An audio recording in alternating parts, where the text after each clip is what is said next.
আরে বেলা বাজে গেল 12টা, 100 টাকারও বোতল ঢোকাইতে পারলাম না। এদিকে আমার ছোট বোনদেরও পরীক্ষা, একটু আগে ভাগে বাসা যাইতে কইছিল, কি যে করি মাথায় ধরতেছে না।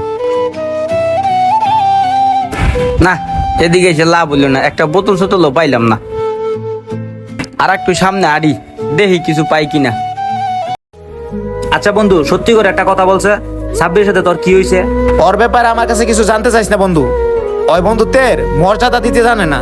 আরে পাগল, আমি এর জন্যই তো জানতে চাইতেছি ব্যাপারটা আসলে কি হয়েছে। আসলে কি হয়েছে বন্ধু, তুই একটা জিনিস ভাব, সাব্বির সবসময় আমার সাথেই থাকতো, আর ওরা সবসময় আমার কাছের বন্ধু ভাবতাম। সাব্বির যতদিন আমার সাথে চলছে, ওর সম্পূর্ণ পকেট খরচ আমি চালাইতাম, কারণ আমি জানতাম ওর ফ্যামিলিতে একটু আর্থিক সমস্যা আছে। আরে হ্যাঁ বন্ধু, এটা আমিও জানি, ওর ফ্যামিলিতে একটু আর্থিক সমস্যা আছে। আরে বন্ধু, আরো কি কি হয়েছে শোন। হ্যাঁ বল, তারপর কি হয়েছে? সাব্বির সামান্য একটা টোকার জন্য আমার সাথে সম্পর্ক রাখবো না। আমি ওর সাথে সাথে বলে দিছি, দরকার নাই তোর মতো এরকম বন্ধু। ওরে বলছি, আরে সাব্বির, তুই তো নিজেই চলতে পারিস না, তোর পকেট খরচ আমি চালাই, তুই আবার একটা টোকায়ের চিন্তা করছিস। ওরে কইলাম, সামান্য একটা টোকায়ের জন্য বন্ধুত্বের সম্পর্ক ভেঙে দিবি? সাব্বির আসলে এই কাজটা ঠিক করে নাই, আসলে বন্ধুত্বের মর্যাদা দিতে জানে না। আর বন্ধু, তুই তো জানিস আল্লাহর রহমতে আমার বাবা আমার জন্য অনেক কিছু রেখে গেছে। এখনো যে জায়গা সম্পত্তি আছে, এগুলো বিক্রি করলে আমি সারা জীবন পায়ের উপরে পা তুলে খাইতে পারবো। আরে সেটা তো আমি ভালো করেই জানি। আচ্ছা ঠিক আছে, তুই না করছিলি ঠান্ডা খাবি, চল দোকানে চল। ঠিক আছে চল।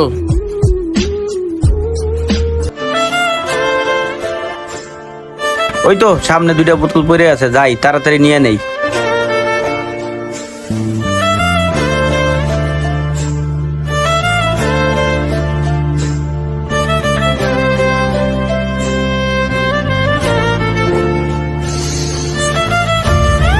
তারপর বন্ধু বল, তুই যে জবটা করিস বেতন কত পাস? আর কত পামো বন্ধু, বেশি না, মাত্র 15,000। মাত্র 15,000 টাকা?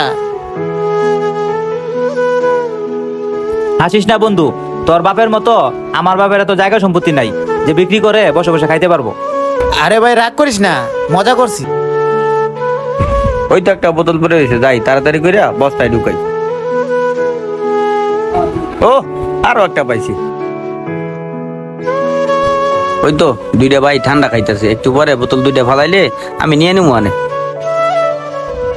হিরে টুকাই, এমনি চায়ের সুস্কে দেখ তো, ঠান্ডা খাইতাছি, যা দূরে যা। আচ্ছা ভাই, আমি তো টোকাই, বোতল টোকানোই আমার কাজ। আপনারা ঠান্ডা খাইয়া বোতল 2টা ফালাইলে আমি নিয়ে যাবো, এই জন্যই আমি দাঁড়াই আছি। এইখানে দাঁড়ানো কি দরকার, একটু দূরে গিয়ে দাঁড়াইলে তো পারিস, কইতে যায় যত সব। আরে হ্যাঁ হ্যাঁ, একটু দূরে গিয়ে দাঁড়া। কিছুদিন আগেই একটা টুকাইয়ের জন্য আমাদের একটা বন্ধুর সাথে সম্পর্ক ভেঙে গেছে, এখন আবার তুই আমাদের সামনে হাজির। আমি চাই না আর একটা টুকাইয়ের জন্য আমাদের সম্পর্ক ভাঙুক। বন্ধুত্ব তো ভাঙবেই 2 দিন আগে আর পরে, যেদিন তুই সত্যিটা জানতে পারবি। আরে সাব্বির, কেমন আছিস বন্ধু? আয় আয় ব। কেমনে ভালো থাকি বন্ধু, একটা টুকাইয়ের টাকা খেয়ে? আর ভালো কথাই বা কিভাবে আসে, সব যদি মিথ্যা হয়? মিথ্যা? টুকাইয়ের টাকা খাওয়া? আমি তো কিছুই বুঝতে পারতাছি না। কিরে রাজ, সাব্বির এসব কি বলে? আসলে বন্ধু হয়েছে কি, আমি তোর পরে সব বুঝিয়ে বলবো। আরে দোষ, রাজে কি বলবো, ওর বলার কোনো মুখ আছে? ও চাইলে সত্যিটা বলতে পারবো না। সত্যিটা আসলে কি সাব্বির, তুই আমাকে একটু খুলে বলতো। শোন তাহলে, এই টুকাইটা রাজের আপন চাচাতো ভাই। মানে কি বলিস তুই এসব? আরে হ বন্ধু, এই টুকাইটার বাপ আর রাজের বাপ আপন এক মায়ের পেটের ভাই। টুকাইটার বাবা ছিল সহজ সরল সাদা মনের মানুষ, সব সময় তার ভাইকে বিশ্বাস করত। আর এই সুযোগটাই কাজে লাগিয়ে রাজের বাবা সব সম্পত্তি হাতিয়ে নেয়।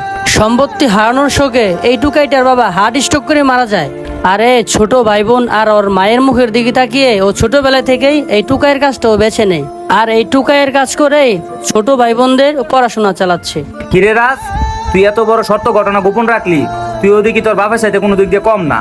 তোর বাপ তো ছিল একটা লুবি, আর তুই তো বেটা একটা অহংকারী। হ্যাঁ বন্ধু, এই রাজ এতদিন আমাদের যা খাইয়েছে তার অর্ধেক ভাগ এই টুকাই ভাইটার। দোষ, এত বড় একটা সত্য ঘটনা শোনার পর আমাদের চোখ খুলে গেছে। আর এই রাজের মতো অহংকারী স্বার্থপর বন্ধু থাকার চাইতে না থাকা ভালো। তুমি কিছু মনে করো না ভাই, তোমার ব্যাপারে না জেনে শুনে আমি অনেক কিছু বলে ফেলছি। না না ভাই, আমি কিছু মনে করি না, কারণ আমি তো একজন টোকাই। আর রাজ, তোকে বলি, যেদিন তোর ভুলটা বুঝে ভালো হতে পারবি সেদিন আমাদের সামনে আসবি। সাব্বির, চল বন্ধু, চলে যাই। পৃথিবীতে কিছু সংখ্যক মানুষ খুব আরাম আয়েশ নিয়ে বেঁচে থাকে যুগের পর যুগ, কিন্তু বেশিরভাগ মানুষই দারিদ্রতা ও অসহায়ত্ব নিয়েই জীবনটাকে পার করে দেয়। এটাই জীবন।